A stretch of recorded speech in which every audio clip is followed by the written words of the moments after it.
There is a big question as to why I would even bother releasing this build video now. It's because I really hope that Nightblade gets nerfed.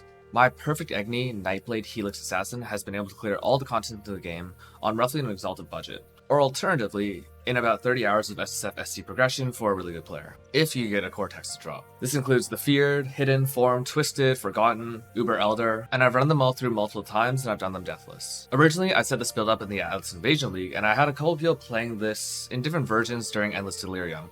Of course, that isn't the best setting for a build. When every map is like 90% Delirious, you really don't know how strong a League starter is. So I recently built the character on standard with what I think is pretty realistic gear. You can check it out. The POB I linked is actually the gear that I was using, and you'll see a bunch of things. You'll see underlevel gems, almost no offensive stats on items, no influence gear, no clusters, no jewels even. In fact, I've been called a nudist because of how naked my character's gear progression has been. It can reach probably around 4 to 6 million DPS without any damage scaling on the gear, using a tree that's mirroring hardcore Saboteur defenses, and leveraging the classic Determination, Grace, Defiance banner combination. Nightblade. It is a support gem that is completely broken, and I'm so surprised it didn't get nerfed. Basically, it gives you elusive and it gives you crit multi. However, when you scale the elusive effect through the tree, through assassin, or whatever else it may be, you actually scale the critical strike multiplier you grant as well. It roughly equates to about 400% crit multi, which is absolutely bonkers. Except, poison builds can't use crit multi, so we take perfect Agony, which is the second major mechanic. This converts crit multi at half efficiency into dot multi.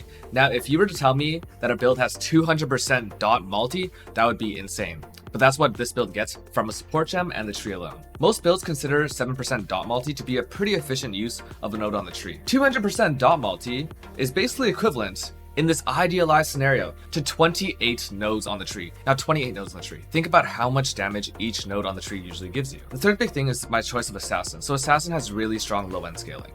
At the top end, it gets outclassed by things like Occultist for crit builds, Occultist for chaos builds, Occultist for dot builds. Really, it just gets outclassed by Occultist at the top end. But the low end, it gives you a ton of great stats. Base crit, poison duration, conditional ways to reach crit cap, and generic more multipliers, both in terms of damage done on single bosses and damage taken on multiple bosses, which is really helpful in things like invitations. There's only 2 core uniques for this build, and they're both 1 chaos maximum uniques. The first is Ungil's Harmony. So Ungil's is one of the most common uniques in the entire game, and it gives you a ton of global critical strike chance, and that line about critical strikes not dealing extra damage doesn't apply to my build, because I'm not a critical build. I'm a critical dot multi build. And because of perfect Agony, the downside is completely negated. Simply said, that line doesn't apply to ailment damage over time dealt by critical strikes. Wasp Nest is a second core unique for this build. It is a tier 4 unique. We're talking on the same rarity level as Facebreaker, Belt of the Deceiver, Magnate, Quillrain, all these super common uniques. This thing will be in abundance on Trade League, and even in SSF, you can just heist for this. You'll get it within a couple hours, almost guarantee it. And it's so strong for this build that it outclasses every other Claw or Dagger until roughly the 40 to 50 Exalt range,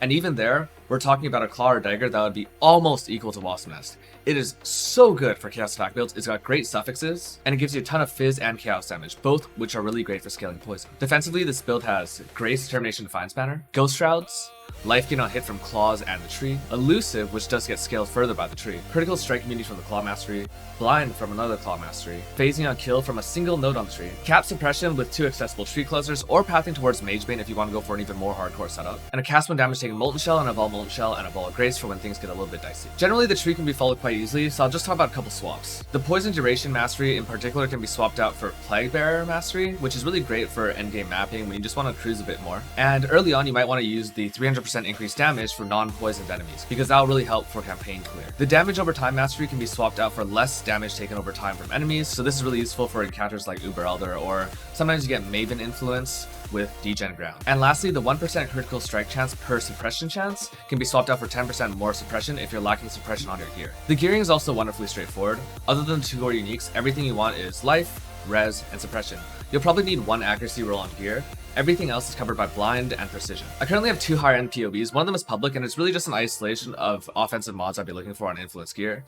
And the other one is something I definitely won't be releasing because it's leveraging a lot of different recovery and mitigation mechanics that I'm a bit worried might get adjusted before patch notes, even despite the balance manifesto. But I'll probably be releasing this after I rip on this character in Gauntlet. The one thing about flasks I want to mention is that a Quicksilver is completely optional. I don't use one. I don't even think it's good.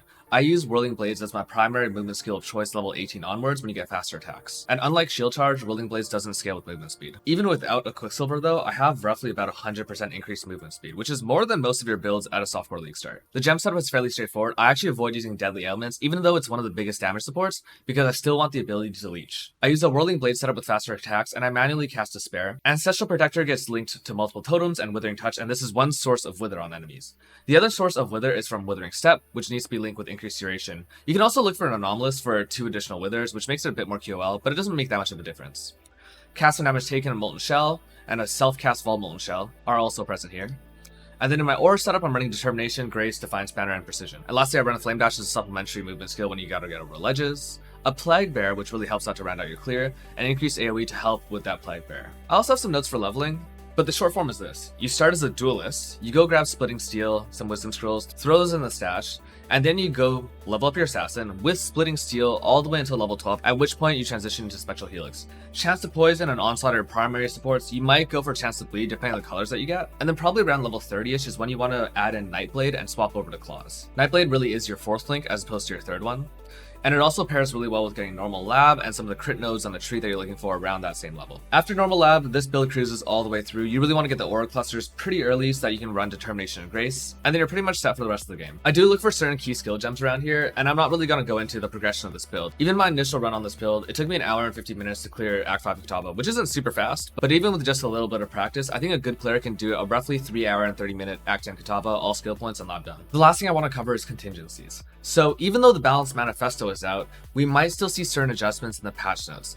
One of those adjustments has to do with Nightblade. I'm a bit concerned that Nightblade will be getting nerfed insofar as elusive scaling no longer scaling critical strike multi. If this happens, there's 2 possible things. Firstly, it might still be the best gem to use. In this case, the build is just slightly weaker, not a big deal. The second possibility is that elusive scaling is no longer worth it. In this scenario, I would simply swap out Nightblade for Deadly Ailments, and then rely further on Life Gain on hit, path into the Flask Masteries to use a double Life Flask setup for recovery when you boss. The second contingency is about Spectral Helix. So you can try to use something else like Venom Gyre or Spectral Throw or Viper Strike, but you will literally have 2 to 3 times less damage. To me, a significant nerf to Spectral Helix would make this unplayable. And in my mind, other than General's Cry and Explosive Arrow, and maybe a couple other niche examples, there aren't any other attack skills that can be scaled into bossing within the first 24 hours of a league. Even Toxic Rain, which is one of the top tier skills in the game, takes quite a while to do the proper progression and get the damage really up there. And Spectral Helix unfortunately really does carry this build with its insane damage effectiveness, its ability to hit enemies multiple times,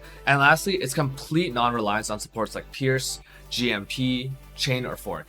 It is a skill that you simply put on, it's better than everything else in the game, and it takes no investment. And fundamentally, that is the core of this build. This is a build that's not meant to scale super high. You're never going to feel fantastic playing this. But as far as the league start goes, this has all the elements of what makes a really, really strong low-end build. The choice of Poison, of Assassin, of 2 really cheap uniques, no influence gear, and no jewels to start. If nothing big changes, come February 4th, there's a pretty good chance you'll see me on this build. Definitely not debating you.